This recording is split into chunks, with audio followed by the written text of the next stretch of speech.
All right, welcome to The Explainer.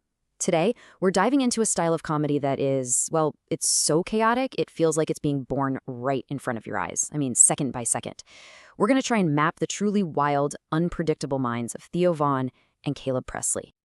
So we're just going to jump right into the middle of a thought. Because honestly, that is exactly how their conversations work.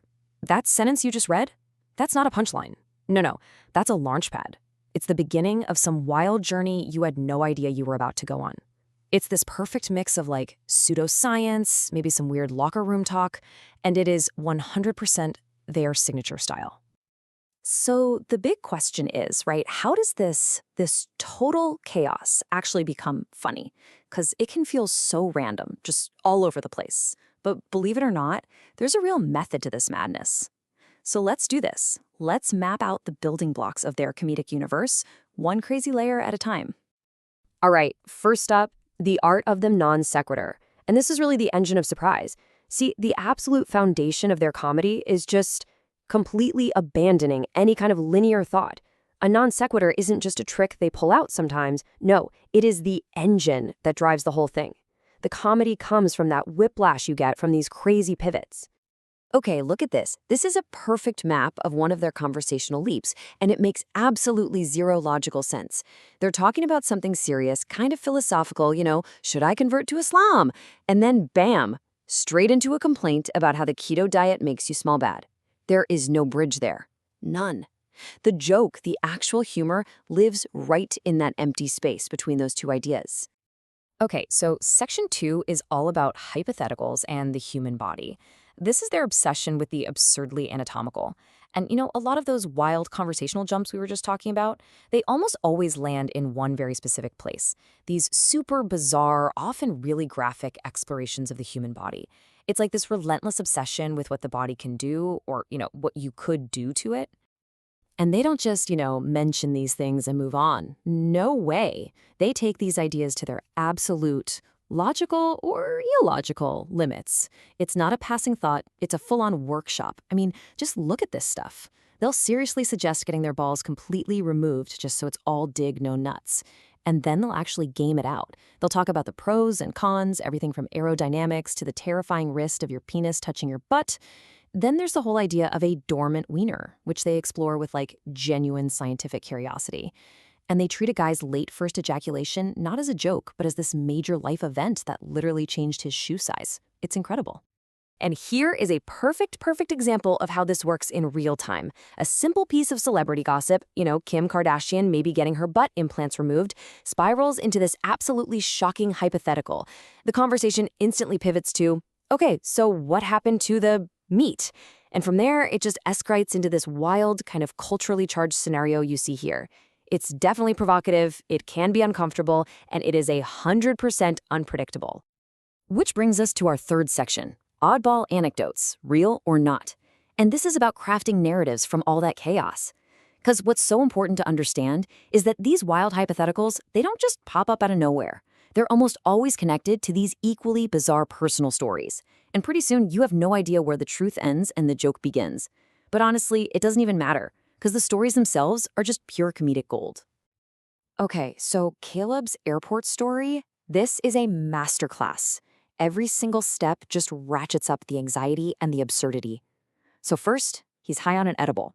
Then a cop asks him to carry a package that smells like a bomb to test the dogs. He's literally just been attacked by a dog the week before. So now he's walking through TSA, totally high, knowing these dogs are about to attack him. And when they do, the whole airport thinks he's a terrorist because nobody else was told it was a drill. The real key here, the genius of it, is how he tells this absolutely terrifying story with this completely calm, detached, and hilarious tone. And even their short stories feel like the opening scene of some insane movie. I mean, listen to this. Their tour gets snowed in, shows are canceled, and then, out of nowhere, 2 buses with 250 sorority girls on a ski trip get dropped off at their hotel. The whole thing is told like it's just another Tuesday, which makes it even funnier. And the punchline to this incredible setup, he just deadpans the word sex. That's it. Zero fanfare. All right, next up, Section 4, Character Studies from Afar. This is all about how they define people out in the wild. Because this crazy, absurdist lens they have, It's not just for hypotheticals. They use the exact same logic to describe other people. They don't just, tell you about a person. They build a whole mythology around them, all based on a few weird observations. And their description of Hasbula is just the perfect example. They don't define him by, what he does for a living. No. They define him by this weird collection of facts. First, just how unbelievably famous he is. Second, his religious devotion, which means he can't even make money from nightclub appearances because of the alcohol. And third, his size, which they compare to a baby Snicker. I mean, come on. That paints a way more interesting picture than any Wikipedia page ever could, right? And this same method, it applies to literally everyone they talk about. Glennie Balls, he's not a person, he's like a warm front. Tucker Carlson gets this strangely humanizing story about him making a video for a grandmother who immediately forgot it because of her Alzheimer's. And a viral video of a teacher using a saw, that becomes a whole investigation into the engineering of her clothes, which they nickname Lulu Melons. They just spin these incredible, almost mythical characters out of totally real people. Okay, so for our final section, the philosophy of the riff. This is the unifying theory of their comedy. So you've got the non sequiturs, the weird body stuff, the crazy anecdotes, the character studies. How does it all fit together? Is there some grand theory behind it all?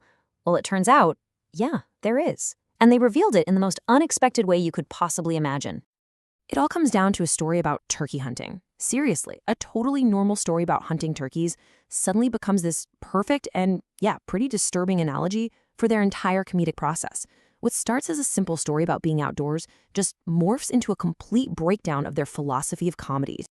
And this is it. This comparison just lays their entire process bare.